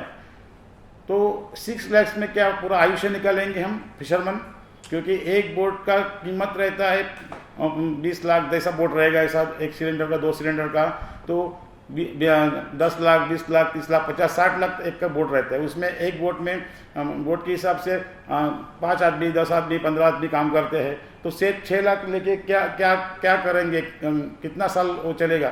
तो ये इसके लिए हमारे यहाँ बहुत विरोध हो रहा है।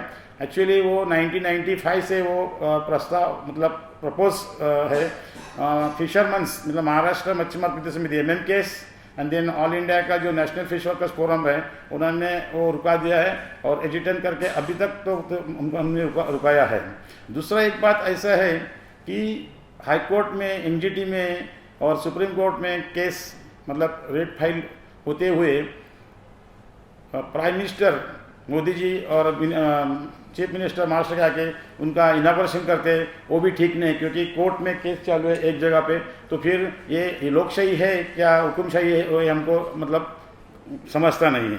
दूसरा एक ऐसा है कि अभी वो कॉम्पिटिशन का बात करते हैं, लेकिन JNPT का जो मुंबई में JNPT का जो कोर्ट है उसमें उधर का जो नावा हो गया सेवा और हनुमान कोड़ीवाड़ा का अभी तक उनको कॉम्पेंसेशन मिला नहीं है, उनको हाउस मिले नहीं है, उनको कुछ सर्विस उनको कुछ मिला नहीं। 30 इयर्स उनको हो गया, उनको कुछ मिला नहीं है, वो भी अपने पास अभी चल रहा है। क्योंकि ये अगर 38 इयर्स के भी कुछ दे नहीं सकते हैं तो इधर भी क्या दे देंगे, ये क्वेश्चन है।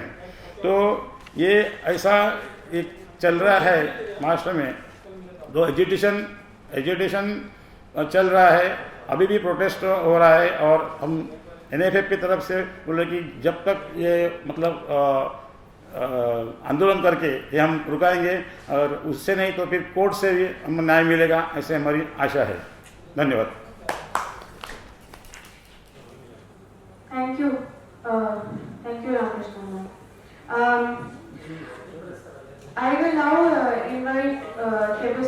to speak, who is from Nitya Protection Movement, Totogudi.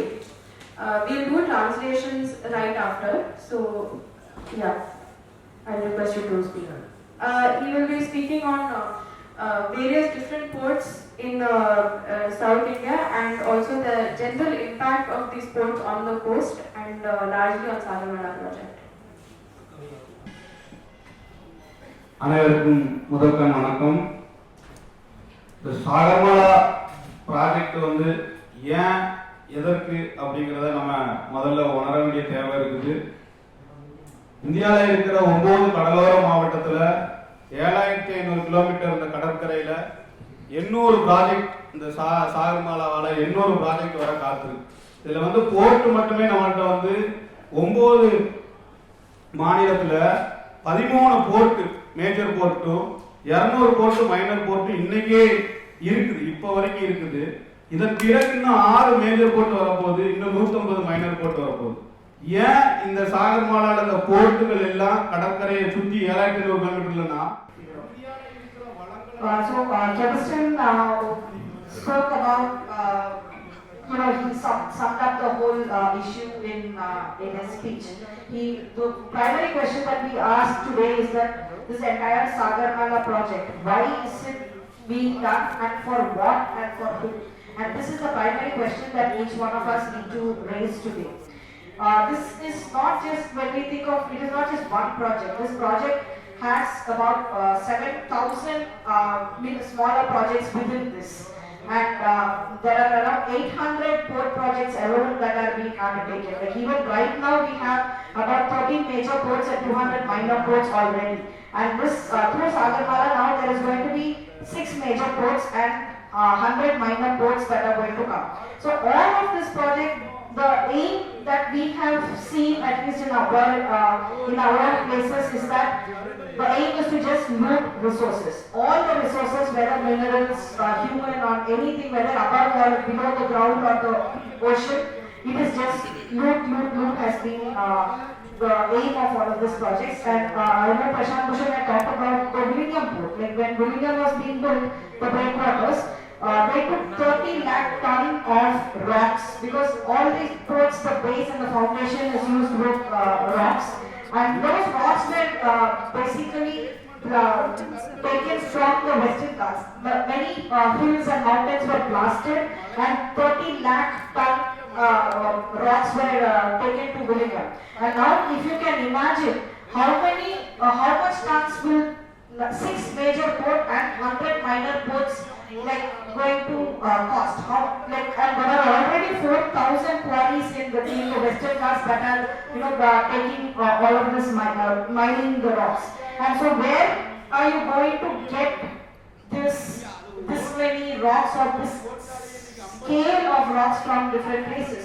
So if anybody thinks that this is just like a issue of fishermen, definitely not. It is not just a fisher people issue, because this is going to affect the forest communities. This is going to affect everyone who is in that chain. So it is an issue of all natural resource based communities and the resources that they have been protecting for all of these generations. So he also mentioned that today we are being treated like we are nothing or like one of the very least number of people, but we are a community that is every year giving more than 65 lakh crores in terms of exchange into the economy. And even one trawler boat, that the bigger boats that we have, takes about we have to pay like 1 lakh just for diesel alone. Where there are state taxes, where we pay the union government also taxes and everything. So the government actually earns so much more, where even if you are going to build a port, it is only 4% commission that the government is going to get. No matter how big the port is, it is not equivalent to the already what we are contributing to the economy. So it is almost like killing the golden goose that is laying, the goose that is laying golden eggs. And this is true in every place. It is not just like in the fisher thing, even in Willingham, in that area. The people who have been paying taxes for like 67% of taxes the government got. Whereas Adani has been I mean, you all know the state of corporate tax in this country. So much less than what the people actually pay. So it doesn't make any economical or financial sense either for these sports for it to happen. And then why do we even have elections? If the people are not being gained and if everything is going for corporates, why do we have elections? We might as well have auctions. We can say that okay, for this 5 year is for Adani, this 5 year is for Ambani. So we can have auctions rather than having election and calling this a democracy. And like even if you when Prashant was talking about the erosion and accretion and all of that, and if you don't believe it, like we all know about the Marina Beach in Chennai, and that beach didn't even exist before 80 years. And it was caused because when the first harbour of Chennai was being built, the sand actually it is due to accretion that we had a beach. So at that point of time, the colonial rulers, they decided that okay, this is nice for tourism. But what doesn't come out is that in the other side, in the northern side, the sea went in to around 2 kilometers, and there was erosion also that was happening, and that is what we keep forgetting. Even today, the government is saying that when they talked about that very recently in a report that they were talking that we have lower lands. We thought it was 7,000 kilometers of coastline that we have. It suddenly became 13,000. They have put the Andaman Nicobar, the entire island as one, it is a coastline. So it doesn't matter who is whether, that is what he was saying, that it doesn't matter whether we are living or not. We are just considered as resources. And he was also saying that we are the ancestors and we are one of the indigenous communities of this country. But we have not been just because colonial rulers didn't schedule us in a list. Unlike a Dalit or Adivasi communities, we do not have land rights, we do not have legislative rights. So, but we are not going to give that up. We are the indigenous people. We have been protecting. And we demand a tribal status for the fishing communities, and only then we will be able to get the right that we are due. And if this government or if one is not even willing to give that to us, at least stop calling us humans, and because you are not treating us like that. So at least if you call us, put us in an wildlife animal category, because that seems to be more protected these days. There is so many more laws for protecting wildlife animals rather than the fishing community. Thank you. இந்த போராட்டம் தொடரும். தமிழ்நாடு முழுக்க இருக்கிற மீனவர்கள் தொடர்ச்சியாக கார்வாருக்கும் சரி Wadhawan board மக்களோடையும் நிற்கிறோம். India முழுக்க வர்ற சாகர்மாலா ப்ராஜெக்டுக்கு எதிராக வலுவா குரல் கொடுப்போங்கிறத இந்த இடத்துல தெரிஞ்சுக்கிறோம். நன்றி, வணக்கம்.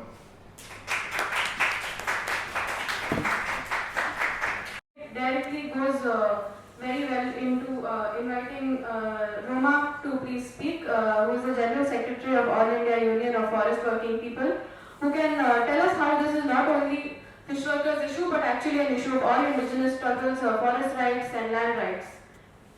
I feel कि ये जो पूरा मुद्दा है, this has to be it has to be related to the ongoing loot of the corporate resources. The corporates are in a very they are what do you say, उनको बहुत जल्दबाजी है इस सारे रिसोर्सेज को लूटने के लिए, और उनको ये नहीं मालूम, इनके लिए कोई फर्क नहीं पड़ता वहाँ फिशर कम्युनिटी है, वहाँ फॉरेस्ट कम्युनिटी है, वहाँ कौन लोग रह रहे हैं, उनसे उनको कोई लेना देना ही नहीं है. People are just subject to that, they are just beneficiaries. जबकि हमारी सरकार भी चाहती कि बेनिफिशरी की तरह रहे ये लोग, इन लोगों को राइट्स से कोई लेना देना नहीं. तो मैं फॉरेस्ट पीपल के स्ट्रगल से जुड़ी हुई हूँ, and I'm for our people sitting there in Uttar Canada. For them, I am associated with the forest rights struggle, and we have been very active in most of the parts of the country, and where the forest land and the forest resources are also under attack by the corporates, and there is a big struggle going on, and we are also trying to figure out that what can be done, what can be the solution, and how do we fight. Now we have listened to all the, what do you say, we have listened to all the deliberations said by our speakers and the speakers online. और वो अब लगता है कि अब हमें करना क्या है? What is the situation that we are into it and we have to, what we have to do? It is very clear कि एक बहुत बड़ा जमीन की लूट, रिसोर्सेज की लूट का मामला है. ये कोई छोटी मोटी लूट नहीं है. और वो पूरी लूट का जो पूरा मामला है वो हमारे पूरे क्लाइमेट क्राइसिस के साथ जुड़ा हुआ है. ये बात अभी शायद विस्टेन ने भी कही कि ये सिर्फ मामला एक लोग, कुछ और भी लोग बोल रहे थे, मामला सिर्फ उनसे रिलेटेड नहीं है जो उसकी स्ट्रगल लड़ रहे हैं, बल्कि ये मामला जो है हम सब से जुड़ा हुआ मामला है, जो कि हम एक इस जो पृथ्वी या जिसे बोलते हैं उसका एक हिस्सा है. और इस अगर लड़ाई को हम लोग नहीं लड़ेंगे तो ये कॉर्पोरेट्स जो है इसको एक ऐसी जगह बना देंगे जहां हम लोग सांस भी नहीं ले सकते.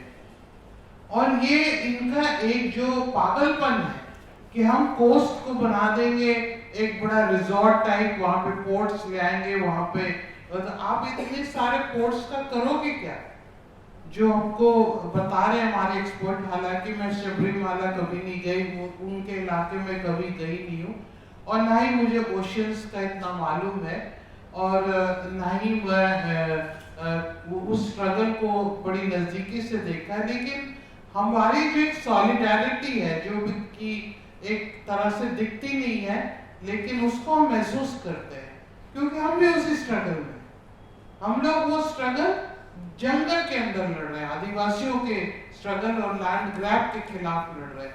इसलिए जमीन की लूट का मुद्दा बहुत अच्छी तरह समझ में आ रहा है, और मुझे वो उनके साथ एक बहुत अच्छा कनेक्शन दिखाई देता है. हमारे उत्तर कन्नड़ा के जो साथी यहाँ बैठे हैं उनके साथ मुझे लगता है कि हम लोग जुड़े हुए हैं, बहुत अच्छी तरह से जुड़े हुए हैं.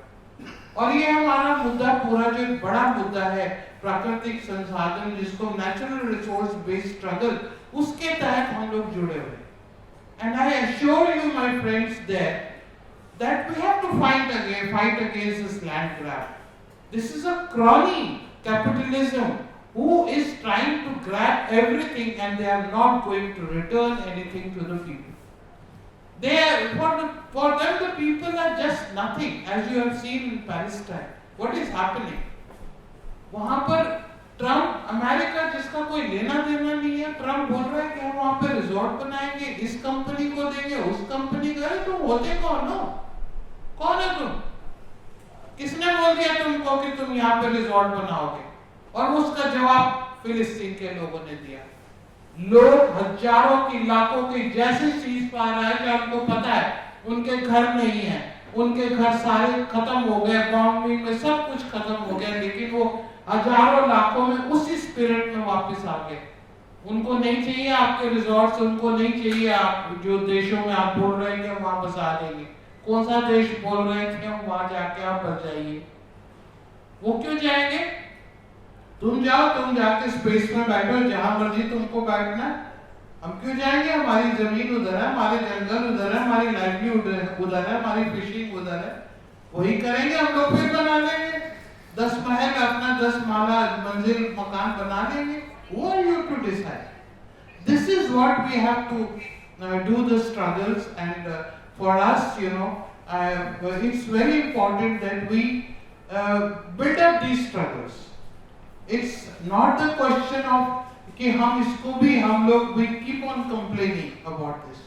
How we have to build up these struggles, how we have to unite, how we have to pose a very difficult struggle against these capitalist holders who have nothing to do with it. And they are spoiling, they are trying to eliminate whole of our this planet and creating a kind of a dead cities and dead kind of a culture, which is a very serious matters for all of us.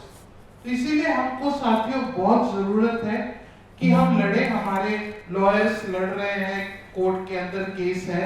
और हमारी सबसे बड़ी बात है आज के दौर में, अगर हम एक जॉइंट पीपल स्ट्रगल और लोगों की हम आंदोलन को खड़ा नहीं करेंगे तो ये हम इस कॉर्पोरेटाइजेशन के खिलाफ नहीं लड़ सकते। ये पूरा इंटरनेशनल, ये पूरी जो हेजेमनी है, ये इस हेजेमनी को चेंज करने के लिए, इसको बदलने के लिए, वही नहीं सिर्फ हमारे इन स्ट्रगल्स को के साथ साथ हमें साउथ एशिया में, अफ्रीका में, लैटिन अमेरिका, तमाम देशों के साथ हमको कैसे हमको इसको इकट्ठा करना है, ये हमारे लिए एक बहुत बड़ी चैलेंज है, चुनौती है।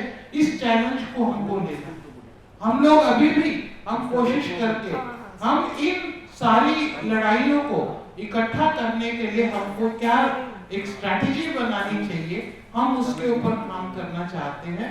और इसके लिए हमको एक जो है एक सोची समझी एक इसको बनाना पड़ेगा। और ऐसा नहीं कि हम लोग लड़ाई हार चुके, हर जगह लोग लड़ रहे हैं।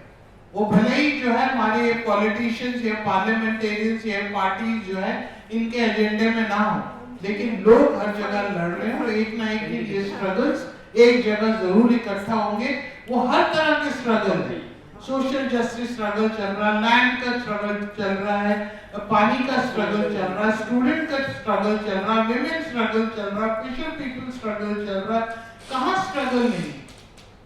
तो हमें किसी भी तरह से नाउम्मीदी नहीं होनी चाहिए कि हम कुछ नहीं कर सकते। हम अपनी इस लड़ाइयों को इकट्ठा करके हमको एक पूरी जो है ताकत के साथ इन कैपिटलिस्ट, और ये लड़ाई हमारी तब तक जारी रहेगी जब तक हम इस पूंजीवाद को खत्म नहीं कर सकते। वो खत्म हमको करना पड़ेगा। और ये आखिरी दौर में है ये पूंजीवाद, इसकी हालत बहुत खराब है, तभी ये लोग इधर उधर सब जगह भाग रहे हैं।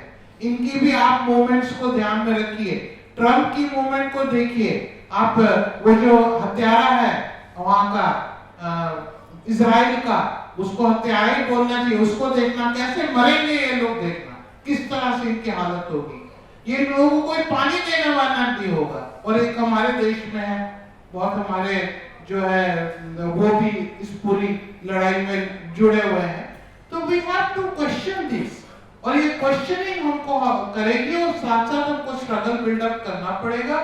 इन लोगों के दिन ज्यादा दिन चलने वाले नहीं है, देयर डेज आर नंबर्ड। ये आपको ध्यान और अपनी स्ट्रगल्स की हमको पूरी, हमारी जो पूरी जज्बा है वो हमको पूरे जो हमारे इतिहास में हमारे स्ट्रगल्स हुए उनसे लेना चाहिए। निराश हमको नहीं होना है। और ये हमारे साथी जो लड़ रहे हैं उन्होंने अभी बहुत अच्छी तरह से बताया कि हम लोग जो है लड़ाई को नहीं छोड़ेंगे चाहे कुछ भी हो जाए। और हमको अपनी जमीन नहीं छोड़ना है, हमको दखल करना है। We have to reclaim our lands, whatever it is, this is our land, this is nobody's land. The people who belong, who do their livelihood, who are living on those resources, it belongs to them. The women who are the real custodians of these natural resources. So I say, long live struggle. So I also ask everybody to raise this slogan: long live struggle, people struggle.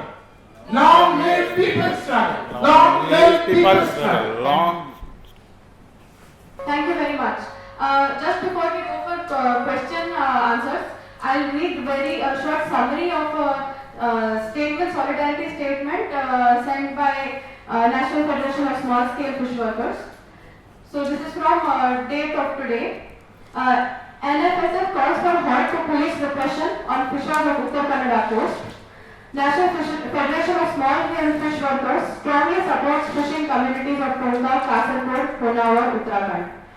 BJP was voted out in elections and Congress was elected to power last elections. And now we only need to see Congress performance from Honnavar coast onwards to North Karnataka.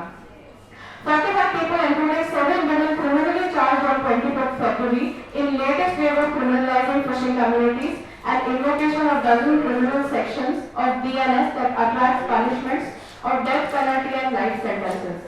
Even people like Ganpati Tandel and Renuka Tandel, who were in Bangalore on that day, are criminally charged for crimes on Tonga beach. Raju Tandel, a young fisher from Tonga known for his complaints to Loki Yukta, was brutally assaulted by police before pushing him in police van. Police inflicted injuries on upper left hand of woman Roja Tandil, injuries on upper inside thigh of senior fisher Mahmood Choya Saab. Of these, 24 fishers were detained in Dharwad jail for 24 days in judicial custody. Even Rajesh Tandil, leader of local fishers labor union and the one who champions the cause of olive ridley turtles nesting site on Tonka Beach, was criminally charged yet again and jailed. Mental status of Rekha Tandil has descended into severe depression illness due to shock over witnessing police brutality on Tonka, beating, administrating brutal violence on fishers without nameplates and badges on their uniforms with masked faces. Arrested women were abandoned on roadside and hospital at midnight by police. Conduct of hospital staff to refuse to record police-inflicted injuries on hospital case records is extremely dangerous collusion of state health authorities with politically repressive regime. It was a dark day in the history of fisher struggle in Karnataka in 21st century. NFSF considered the entire police and court actions at Tonka and Kenny not only as a contravention of the Constitution of India, but also in violation to VGSSF guidelines, to which India is signatory, with commitment to protect small-scale fishing communities and adoption of ecosystem-based approach to fisheries. It calls for one withdrawal of all criminal cases against fishers of Tonka, Kasargod. 2. Total halt to police repression of fishers of Tonka, Kasargod, Honnavar and Kenny, Angola. 3. Stoppage of police behavior like that of SP Karwar as public relations officer of private ports company, calling fishers as encroachers of marine waters. And 4. Transformation of colonial thinking that has imposed ports to destroy fishing-based livelihoods and marine ecology on Uttar Kannada coast. The statement is from NFSF, from Sebastian Rodriguez, General Secretary, who we had on the Zoom call with us, but he was not able to speak for some technical issues. So we can open for some question answers now to the panel members. And you can also address it to the Zoom, that's fine, we have it on the phone. Sports eventually come into place. What do you think in the long term, what kind of effect it will make at the, be it about marine life or the local indigenous population of the fishing communities? What is the long term effect you see? Or in cases, did the government or their officials try to sit with the local people? Did they talk to you? If they talk, on what notions? Or are you aware of the policies that come in between, be it about the fishermen or be it about setting up a port in that line? Is the government discussing with the people who are going to be affected with it? Actually, they are given in Maharashtra. I am talking about the Vadhavan port. They are giving 6 lakhs per boat, but this is not big amount. So they are not agree. All fishermen not agree.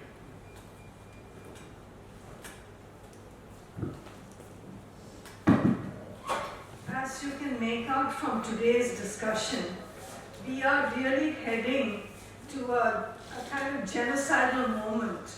You know, it will be an ecocidal and genocidal moment. And unless we see it as an emergency and raise our voices against it, it's going to be very, very difficult because it will be too late. As my friend here just said it, even to build those breakwater walls, it will mean demolishing mountain after mountain. Can you imagine the impact of that ecological devastation? And unless we are aware of that and embrace it, and Roma is right, it's linked directly to climate change and all the various challenges facing the human community on planet Earth. So local voices are being raised, but the impacts are huge. And here one should also notice how the bodies of women have come out in large numbers in this. In Honnavar, one woman just jumped into the sea. She was so desperate. These are the lives. Their lives are being being destroyed and they are feeling helpless because there's no one to speak for them. The police that is meant to protect women and human beings in the community, they are doing it the other way. So many cases have been filed, and as someone, I think, came out, once they are arrested, they are released at night, here and there. Can you imagine the impact this is having on families, on the whole community? And as a result, even the building, there's a reason why you have coastal regulations. It is because wise politicians saw the need that here is a vulnerable community that needs to be protected, But what is happening now is complete unraveling of all those protections and an invitation to the corporate world to be rapacious in their attitude to natural resources. So I think you have a lot. I think whatever you are researching, I think this is never far away, the issues discussed this afternoon.